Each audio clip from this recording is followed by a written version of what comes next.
buenas noches, bueno, muy buenas tardes, muy buenas noches. Podemos imaginar también qué son las noches, qué es la mañana. Este foro se llama Libertad.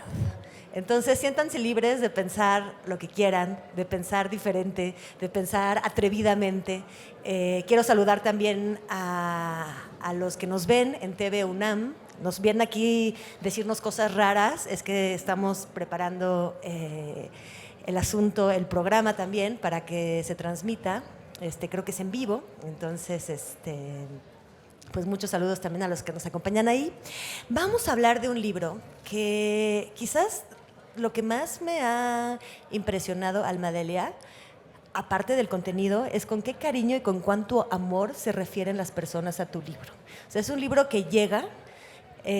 Cuando estábamos organizando en las reuniones de organización de este festival, de esta fiesta, se pedía que vinieras, o sea, y de hecho te escribimos desde la sala de juntas, había personas que decían, nosotros queremos que Alma Delia esté aquí, queremos que venga a hablar, queremos que todo el mundo pueda acceder a su libro. Creo que es también un ejercicio de libertad o de quizás de lucha por una libertad, de recuperación de una libertad, de lo que haces aquí. Lo vamos a platicar. Entonces, bueno, la mayoría de ustedes vinieron a ver a Alma Delia, la conocen, es una escritora que lleva 30 años publicando. Tu primer libro fue de 2010. No han pasado. 23, 13. Bueno, reprobé, creo que, qué chistoso. Tienes toda la razón. Tienes como 31, ¿no? Soy Nosferatu, en realidad. Tenemos la libertad de pensarlo hoy. No, llevas entonces un libro de cuentos desde 2010, 23 años, no, 13 años publicando. Quiero a fuerzas que sea más vieja que yo. Eres originaria de Ciudad Nezahualcóyotl. Gracias a tu libro sabemos también que has estado en varios barrios y colonias de los márgenes de esta ciudad. Dices que es una prófuga del mundo godín, creo que también eres una prófuga de los márgenes, también todo a punta de trabajo. Tú tienes una columna sabatina, Postmodernos y Jodidos, y también, bueno, un editorial en Periódico Reforma todavía. Bueno, estás muy activa entonces, y vamos a hablar entonces de tu último libro, La cabeza de mi padre, hasta donde entiendo es el más autobiográfico que has escrito hasta ahora. Me acompaña esta conversación, lo haremos como conversación, Nayeli García. Nayeli es doctora de literatura hispánica por el Colegio de México, es editora y escritora. Es la editora en jefe, la coordinadora editorial de la revista de la Universidad de México. Ahí la veo todos los días sentada haciendo esta maravillosa publicación. Ha hecho, por supuesto, has escrito crítica literaria. Los doctorados en literatura hispánica suelen producir ese tipo de monstruos, los críticos literarios, monstruos necesarios. Y bueno, acabas de publicar tu primera obra de ficción, tu primera novela. Todavía no la tenemos aquí con nosotros porque se publicó en España. Se publicó es un ejercicio nuevo de una librería que seguimos mucho desde América Latina porque promueve muchos libros escritos en América Latina. Se llama La Lata Peinada y decidieron lanzarse a la edición con la primera novela de Nayeli. Se llama Aranae, ¿sí? Que es el plural de arañas en latín. Okay. Y curiosamente también tiene que ver con una búsqueda del padre. Entonces jalamos a Nayeli a esta plática porque creemos que puede dar como un contrapunto, ¿no? Puede tener buenas preguntas. Entonces, para empezar, Alma Delia, se trata de un personaje mujer, de la edad de Alma Delia más o menos, que de hecho se llama Alma Delia, que parte en búsqueda de su padre que no ha visto en muchos años, desde que era una niña. Ella dice que es una de las Juanas Preciado de México. No sé si todos ustedes tienen en memoria el nombre de este personaje de Juan Rulfo, personaje principal de Pedro Páramo, que llega a Comala y dice, vine a Comala porque me dijeron que acá vivía mi padre, un tal Pedro Páramo. Así lo dijo mi madre, ¿no? Me dijo mi madre. Y así también, lo que saben del padre de Alma Delia se sabe por la madre. Y lo que nos dice es que Juanes y Juanas Preciados son millones en México. Y lo sabemos, en cuanto lo leemos decimos, claro, ¿quiénes no conocemos a todas esas personas que crecieron en una casa monoparental porque el padre no estaba, porque el padre se fue, porque el padre no estuvo? Entonces, yo quisiera lanzar la conversación, porque también hay una Juana Preciado a mi derecha. Quisiera iniciar esta conversación preguntando qué ha cambiado en esta nueva narración de la búsqueda del padre, qué ha cambiado desde la escritura de Pedro Páramo, por qué los protagonistas son diferentes, qué es diferente en el contexto y por qué es necesario volver a contar esta historia. Ay, bueno, ¿sí se oye mi micro? ¿Sí? Pues buenas tardes a todos, gracias por estar aquí, sigue siendo para mí un privilegio, un honor, un gran motivo de gratitud, no me la creo que quieran venir a escucharnos y a conversar con nosotras. Muchas gracias a Nayeli y a Yael por estar aquí, obviamente a la Fiesta del Libro y la Rosa. Bueno, ¿qué ha cambiado desde que un tal Juan Preciado buscaba a un tal Pedro Páramo, desde que un tal Juan Rulfo escribiera y publicara esta novela en México? Creo que es una pregunta muy interesante y muy filosa, ¿no? Porque podríamos pensar que han cambiado muchas cosas, los 50 hasta este 2023, no vamos a pedirte que cuentes cuántos años son. Pareciera que han cambiado muchas cosas y a la vez no, porque me parece que por un lado, bueno, pues somos un país, siempre lo digo y es que no me deja de impresionar, en el que por ejemplo mi madre nació y no podía votar, ella no era una ciudadana habilitada para ello, ¿no? Y solo esa distancia generacional entre ella y yo, bueno, nos tiene ahora a nosotras en un país donde sí podemos votar y ejercer una serie de derechos. Pero este relato, digamos, social, antes de entrar al literario, pues se sigue pareciendo un montón, ¿no? Quizá también entiendo por qué ese Pedro Páramo sigue resonando y ha hecho tanta mella, ¿no?, en nosotros como lectores, como lectoras. Pero a la vez, bueno, pues yo misma, perdón por la egolatría, ya estoy en un momento en que casi siento que tengo que pedir perdón por todo lo que diga, pero pues yo misma lo digo en la historia, ¿no? Somos pocas las hijas las que hacemos la narración del padre desde nuestro punto de vista, pero la verdad es que no es solo eso, es que hasta no hace mucho tiempo y todavía, aunque parezca que estamos de moda las mujeres, somos pocas las narradoras, somos pocas las poetas, somos pocas las ensayistas, somos pocas las editoras, en fin, y creo que lo que está quizá cambiando o por lo menos trayendo otro punto de vista es que ahora nosotras, las mujeres, agarramos la pluma y les queremos contar cosas. Diría eso para empezar. ¿Tú cómo ves, Nayeli, al leer La cabeza de mi padre, cómo se cuenta otra vez la historia de Pedro Páramo? Es cierto, cambiamos de hombre a mujer, es la mujer que escribe y la mujer que busca al padre. Y hay algo interesante también, voy dando un paso adelante en esta indagación, en este cuestionamiento, en este interrogatorio a veces. Juan Preciado llega a Comala porque su mamá le dijo, vele a cobrar lo que nos debe. O sea, él va a reclamar algo, él va porque le deben algo, ¿no?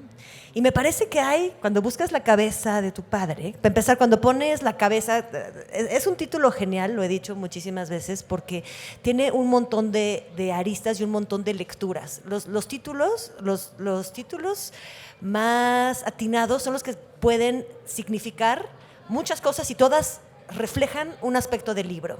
Entonces, la cabeza de mi padre ¿han visto esas cabezas de Se Busca? ¿No? Cuando estás buscando una cabeza, generalmente es alguien que ha cometido un crimen y está de prófugo. Es alguien que debe algo, que hay que encontrar y traer y juzgar, ¿no? Entonces, bueno, regreso con digamos, estas frases para hacerlo un poquitito más complejo. ¿Qué vuelve a contar y por qué tan diferente o qué tan diferente esta búsqueda del padre? Gracias, Yael, y gracias a todos los que están aquí presentes. Es un gusto compartir este espacio con Almadelia, con Yael. Lo primero que pensé cuando hiciste esta pregunta es un eco de la respuesta de Almadelia, ¿no? Lo primero que cambia es que ahora hay mujeres que estamos escribiendo desde nuestra perspectiva esa historia.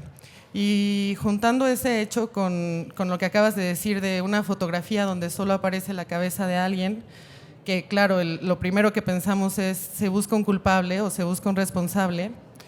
Desafortunadamente, desde 2006 para acá, una cabeza en un letrero de Se Busca remite a un desaparecido, ¿no?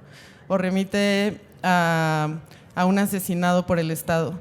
Entonces creo que ese es un gran cambio generacional que va de la mano con… Ese cambio va de la mano con el espacio que ahora tenemos las mujeres, gracias a las mujeres que vinieron antes que nosotras. Y es que cuando se narra de nuevo o se narra una variación desde otra perspectiva de una búsqueda del padre, como la de Pedro Páramo, se iluminan aspectos estructurales de esa ausencia paterna, ¿no? O sea, no es casual y no es un accidente biográfico la historia de Almadelia o mi propia experiencia personal de crecer en familias donde la madre era la que proveía, era la que atendía, era la responsable, la tutora de las decisiones, la responsable de los cuidados, porque eso responde a un cambio histórico también, ¿no? Conforme el Estado mexicano fue reconociendo derechos para las mujeres, la violencia feminicida aumentó. Hubo un castigo social contra las que ganamos esos nuevos derechos, ¿no?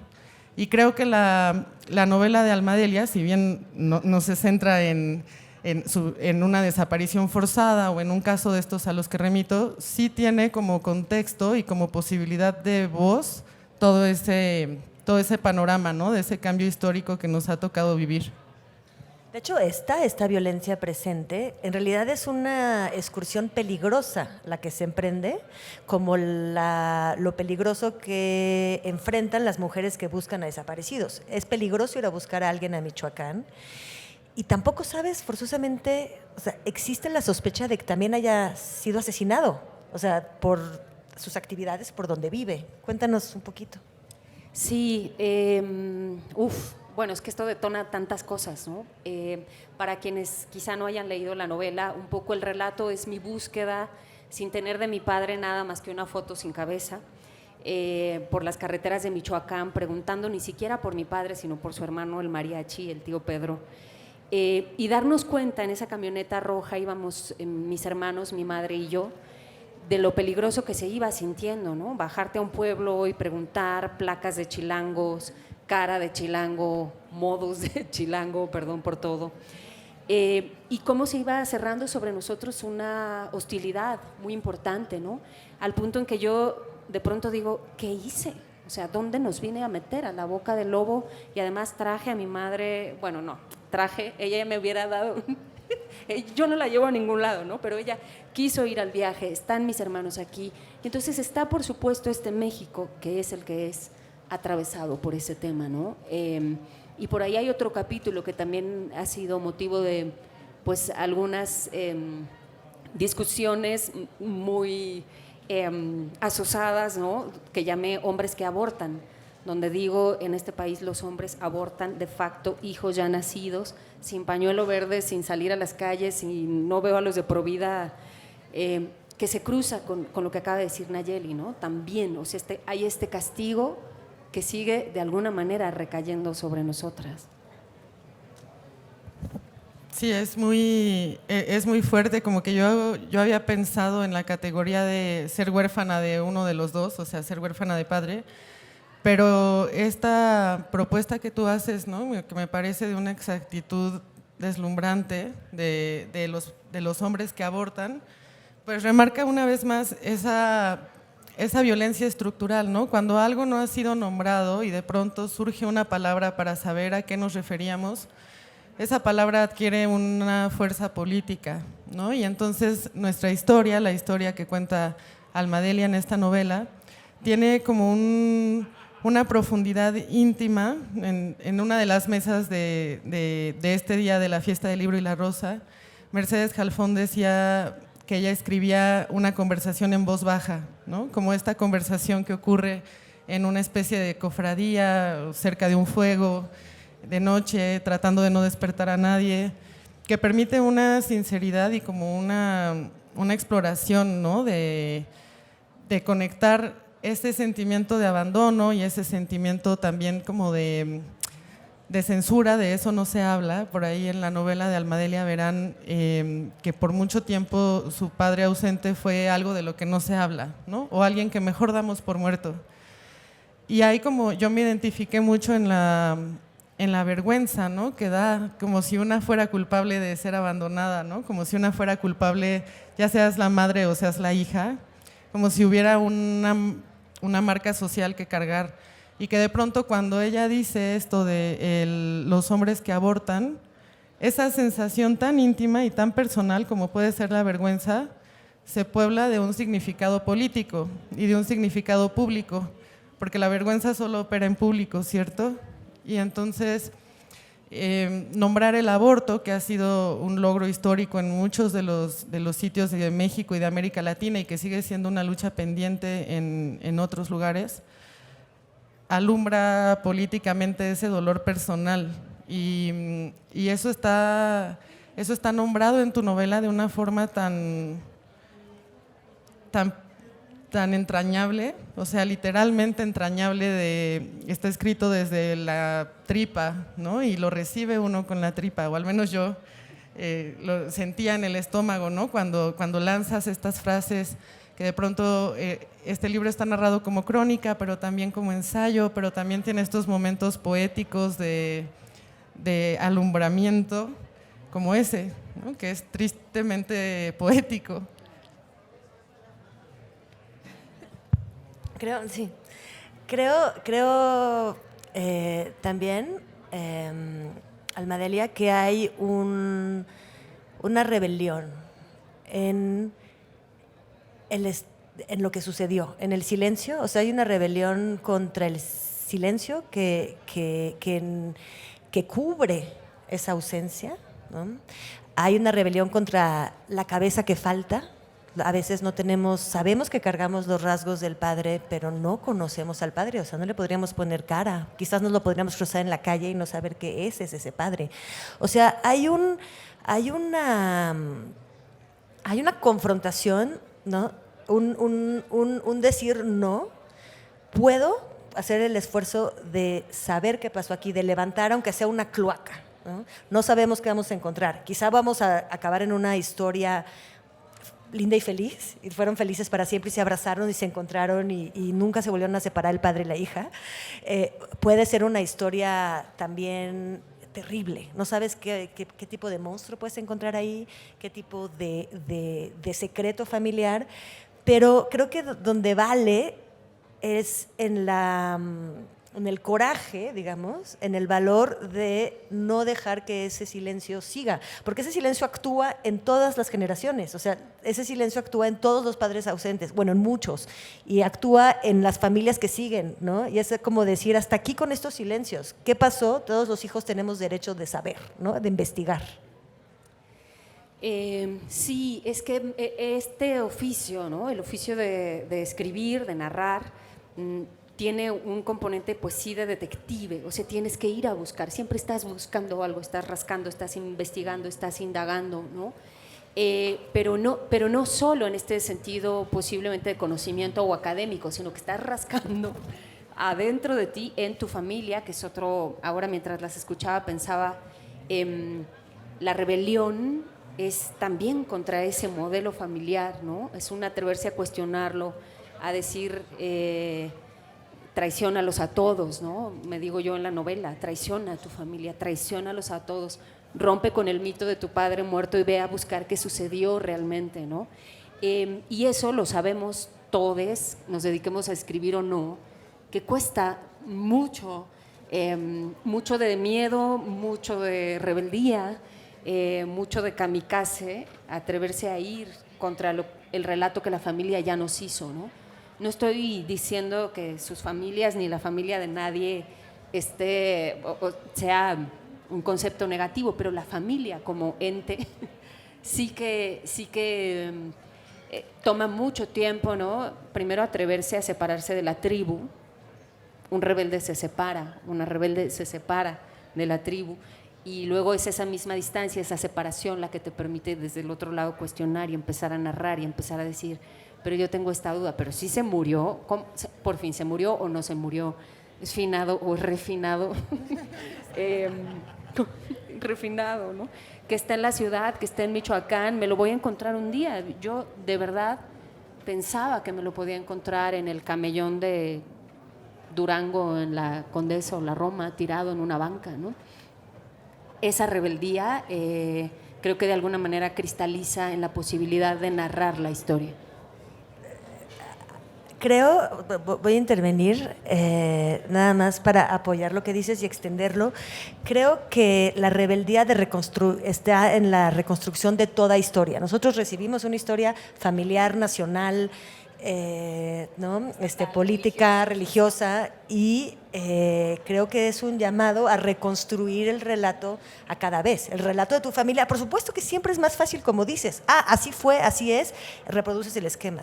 Donde está la libertad, ¿no?, del espíritu, donde puedes recuperar verdadera libertad, ¿no?, es en reconstruir el relato con los elementos que tú encuentres para hacerlo propio según la verdad que tú veas.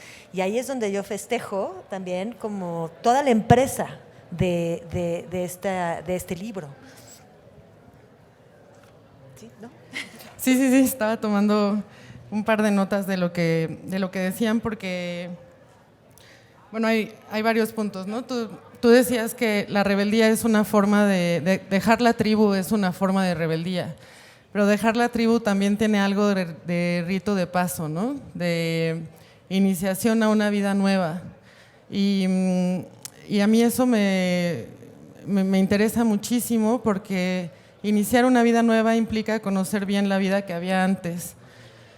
Y hace rato que hablábamos de lo entrañable de tu narración, hay un elemento que a mí me gustaría preguntarte, y es que nos hables sobre el pañuelo rojo. No sé si todos hayan leído aquí, pero ese pañuelo rojo que tienes en el brazo, que es una escritura que atraviesa su cuerpo, ¿no?, en más de un sentido. Entonces cuenta eso, porfa. Ay, sí, gracias por preguntarlo. Bueno, entonces, ahí vamos en la camioneta roja preguntando por un tal Porfirio Murillo, ¿no?, Michoacán, en fin, eventualmente cuando yo tengo algo de mi padre, lo que veo es que lleva un pañuelo rojo al cuello y tiene otro en el respaldo de una silla, y me lo robé a escondidas así, lo eché a mi bolsa, y me acuerdo incluso que cuando nos regresamos metí la mano como para asegurarme de que ahí seguía ese pedacito de tela, ¿no? Y bueno, pasó un par de meses, y un día, siempre estoy escribiendo la lista del súper, la nota, los pendientes, la fecha de entrega, y como tengo 8 años, tengo un bicolor. No vivo sin mi bicolor. Mis amigos, que ya se fue Julia Santibáñez, pero hemos trabajado juntas muchas veces, ya se pitorrea ¿trajiste el bicolor? Esto también calculas muy mal el tiempo, no tienes 8 años. Pues yo creo que tengo 8 años adentro. Entonces mi bicolor, que es azul y rojo, empecé a dibujar esto, ¿no? Y un día dije, claro, es el pañuelo de mi papá, me lo voy a ir a tatuar. Lo tatué justamente en una fecha muy significativa, que fue la noche antes de que él muriera, ¿no? Me gusta mucho siento que es mi tatuaje tribal, o sea, realmente tiene el sentido del tatuaje tribal, ¿no? Esta es mi tribu, de aquí vengo, ¿no?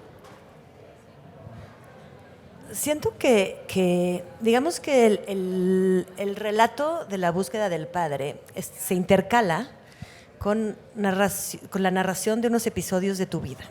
Son episodios donde apareces como mujer sin padre, en cierto modo se siente o das a entender que es una mujer que no tiene cierta protección, y también que está más frágil, más fácilmente víctima de cierta violencia y de cierto rechazo de esta sociedad donde sabemos que la violencia se aplica a las mujeres.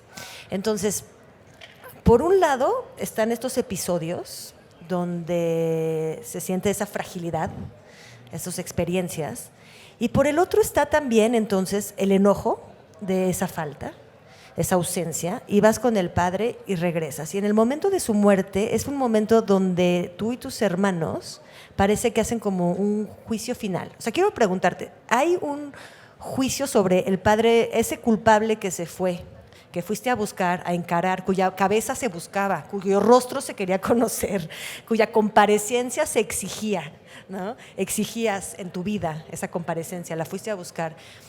¿Qué pasó cuando compareció aquel culpable, aquel ausente? ¿Hubo algún juicio? ¿Hubo absolución? ¿Hubo recuestionamiento? En fin, ¿qué pasa en ese momento?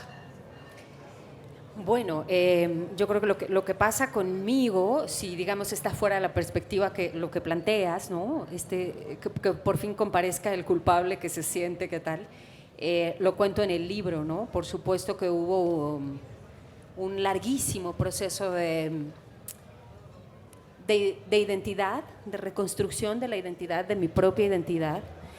Y también esta cosa de ya vieron que lo nuestro no son los números, pero tengo 45 años, no 8, si se lo habían creído, los engañé.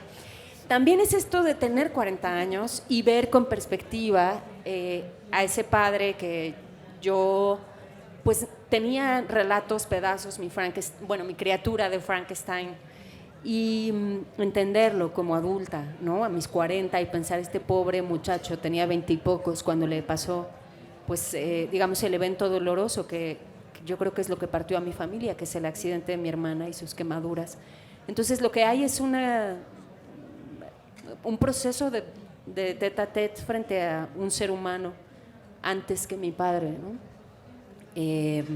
Creo que un poco eso. Y también la profunda reconciliación, porque lo del pañuelo rojo, volviendo, este símbolo que sucedió, que lo encontré, que me lo tatué, las sincronías, digamos, a lo largo del relato, pues realmente sucedieron. Yo no crean que me lo inventé para ficcionar lo más bonito, ¿no? O sea, eso pasó en esas fechas, esos tiempos, los símbolos, pues como que me sirvió a mí, y si no sirve para esto escribir, entonces yo no sé, pero me sirvió para contarme la historia de que él también me estaba buscando. Y hubo una profunda reconciliación. Creo que es el signo de la literatura, quitar el único lado de una historia, o la única característica de una persona, quitarle lo solo malo o lo solo bueno, ¿no? Culpable o inocente, abandonador o fugitivo, ¿no? Y darle muchos matices, ¿no? Ver que este hombre es tu padre y también un hombre con una vida diferente,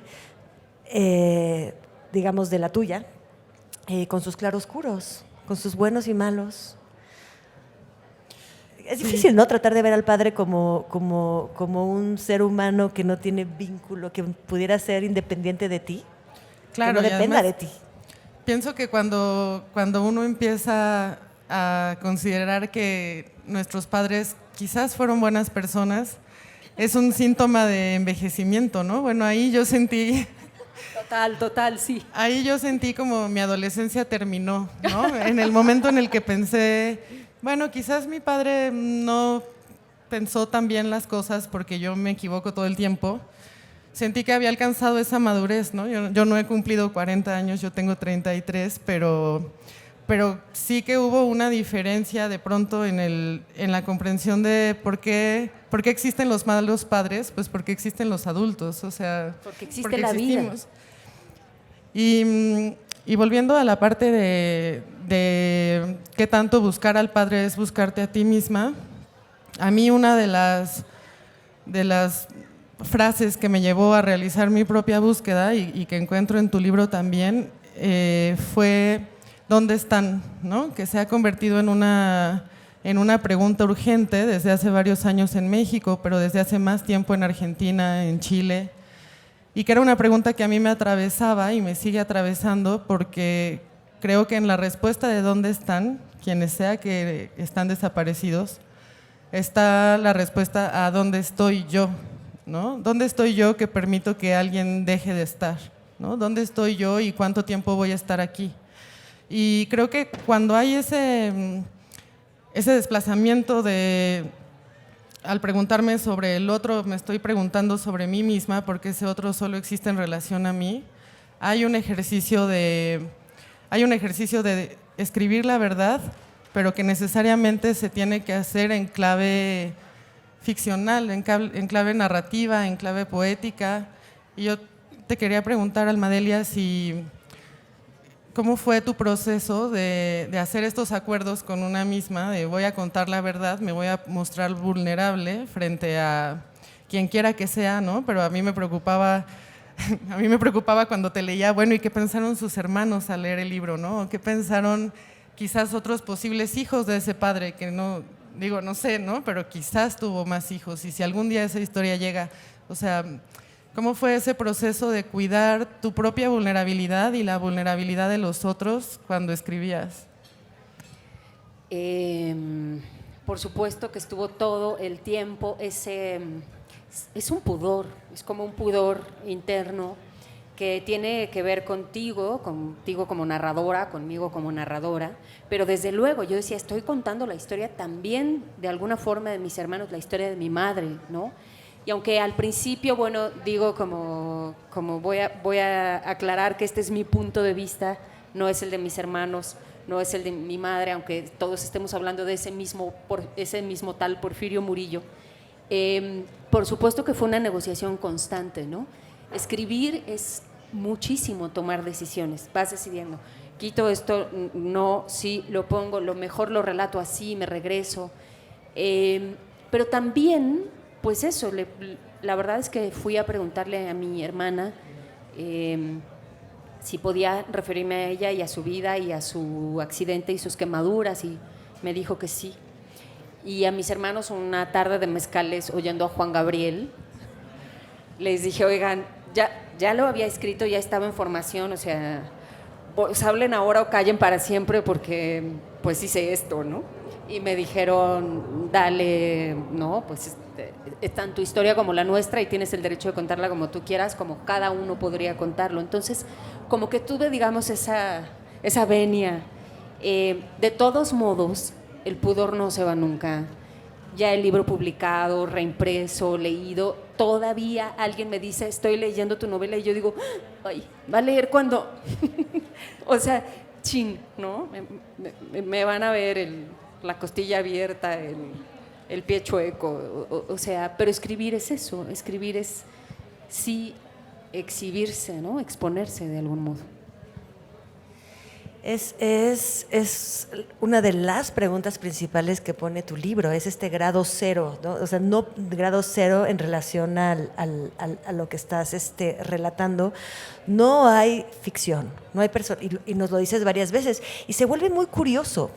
Justamente lo que mientras yo leía más disonaba era de que no sabíamos nada de esos otros hermanos. O sea, si metes a una familia en un coche y cierras las puertas, imagínense todo lo que está pasando y todos están buscando al padre, y eso lo guardas bajo silencio porque dices, a ellos no los tengo que meter, ellos tienen su propia historia y no voy a hablar de ellos.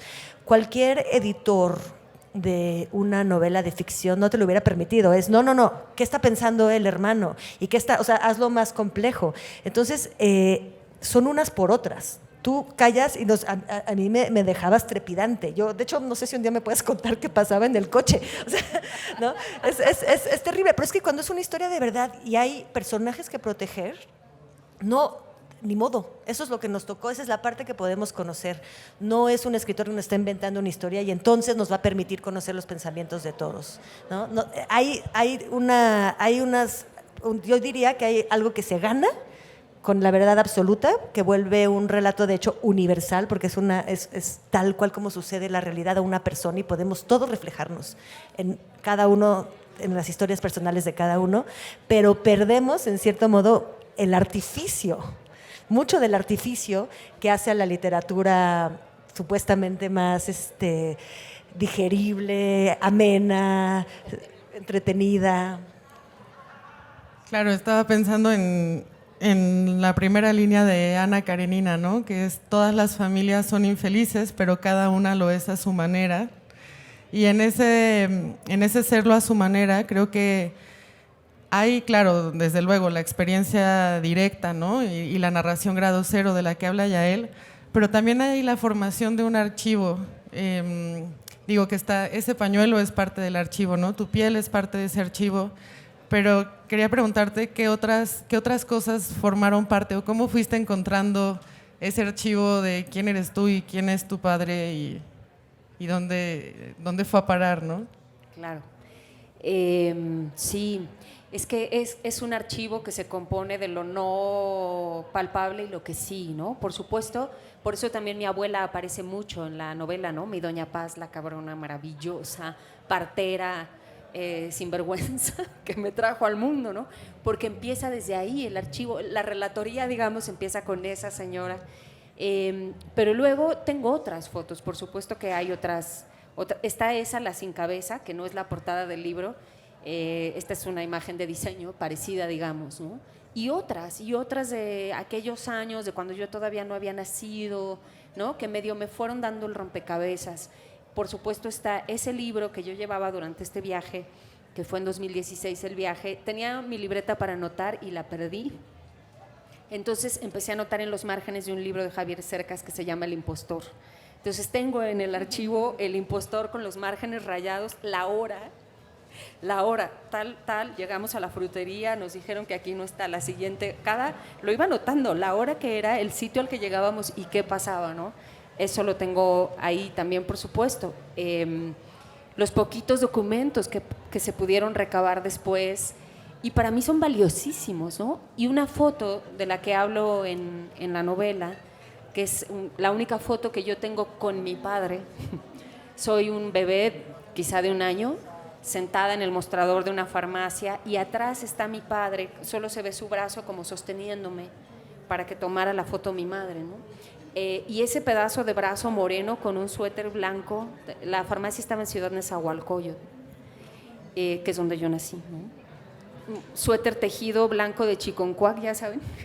Se ve el suéter, se ve el brazo, estoy yo, y es muy importante para mí, ¿no? Porque pensé, después de todos estos años de escribir, de buscar, de rumiar, de terapia, que esa foto me hablaba de mi integración, ¿no? Mi padre estaba ahí sosteniéndome y mi madre estaba enfrente tomando la foto. Hay esas cosas que para mí son importantes. Y ahora la propia novela es parte de mi archivo, ¿no? Quisiera vamos a tener que concluir. De hecho, vamos a cerrar, lo que yo les propongo es que cerremos la emisión de televisión y luego podemos hacer algunas preguntas, ¿les parece? Almadelia, es una pregunta rápida.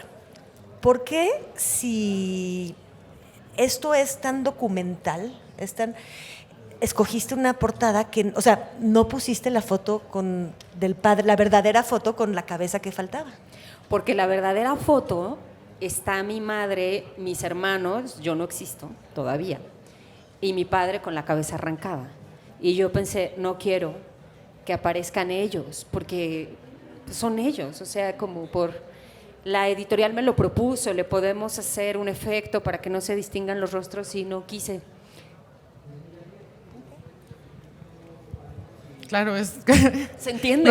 Lo entiendo completamente, entiendo por qué era delicado, porque además no existías tú en ese momento, ¿no? Entonces, no sé, También estamos hablando de 2 medios, nosotros nos desnudamos con las letras, nosotros hablamos con letras, no con fotos ni portadas, ¿no? También. Vamos a abrir el micrófono para preguntas. Quisiera, creo que es el momento de despedir el programa de televisión. No, me dicen que nos quedan 5 minutos. Entonces vamos a tener preguntas al aire. ¿Quién se lanza? Pero Nayeli quería decir algo más antes perdón. de una cosa más. No.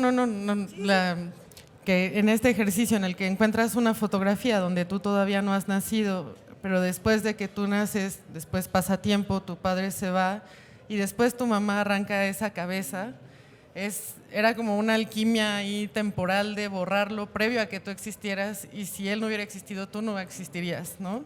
Entonces también en esos borrados, me identifico plenamente, en esos borrados uno se pregunta como, bueno, ¿qué hubiera pasado si, no? ¿Qué hubiera pasado si ese borrado ocurría antes de mí? No estaríamos leyendo esta novela maravillosa, Claro. pero... Por eso al principio yo le digo a mi padre, posiblemente tu ausencia me dio la primera palabra de cualquier cosa que yo haya escrito, ¿no?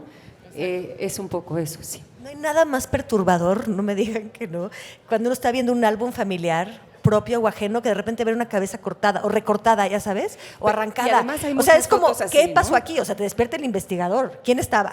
A ver, vamos a preguntar. Ahí- O sea, ¿por qué se enojaron? O sea, hay toda una historia. O sea, ¿También ahí... recortaron la cabeza del tuyo? Digamos que sí. La rayaron, La rayaron, la rayaron. Es que ese es otro talentazo, ¿no? La cabeza rayada de mi padre era el título de mi novela, pero... Bueno, pues Bien. ¿Alguien quiere intervenir? Preguntar. ¿Hay alguien allá? A la derecha hay alguien. pobre. Perdón. Hola, muchas gracias. Excelente presentación. Estoy ya enamorada del padre sin cabeza y de la historia, de la familia y demás. Almadelia, una pregunta. A mí me surge la duda de cuál fue el momento en el que tú decidiste que tenías que hacer esa búsqueda. Hablamos ya de la edad, eso no es importante, pero tuvo que haber... Ajá, ok. Tuvo que haber un momento que detonara ese chip de la búsqueda. ¿Fue la infancia? ¿Fue la adolescencia? ¿Fue la edad adulta? ¿En qué momento me llama la atención descubrirlo? Bueno, gracias por estar aquí, gracias por preguntar. Bueno, lo cuento también en el libro, ¿no? Yo empecé a ir a terapia porque soy hija de la posmodernidad, pero la terapia es ir a narrar tu historia. En realidad tiene que ver con eso. Entonces, cuando empecé a contar mi historia en terapia, empecé a preguntarme, debería de ir a verlo. O sea, ¿cómo puedo seguir viviendo sin saber siquiera cómo es la cara de mi padre? No puedo, ¿no? Pero me tardé muchos años en que se me apareció en sueños un búho y me dijo, tu padre va a morir. Y yo dije, esa hora corre por eso. También recuerdo que está la cuestión de que pensabas construir tu propia familia. Sí, en algún momento yo me planteé ser madre por adopción y entonces pensaba en esta línea, ¿no? ¿Cómo podría yo tener un hijo al que no le pueda ni contar quién era su abuelo? Entonces, esos son los detonadores que de alguna manera aceleraron el proceso. ¡Qué bueno! No volver a reproducir esos silencios, esos secretos. Hola Almadelia, pues muchas gracias por tu libro. Yo apenas lo empecé a leer este año, lo terminé muy pronto. Agradecerte porque la verdad a mí me conmoviste muchísimo desde la parte, eres muy poética, pero de repente tienes como un golpe de realidad, ¿sabes? O sea, por ejemplo, pone algo como muy melancólico, nostálgico, así te envuelve y de repente sueltas un chiste y dices, o sea, ¿cómo? O sea, y te veo y digo, este es tu personalidad.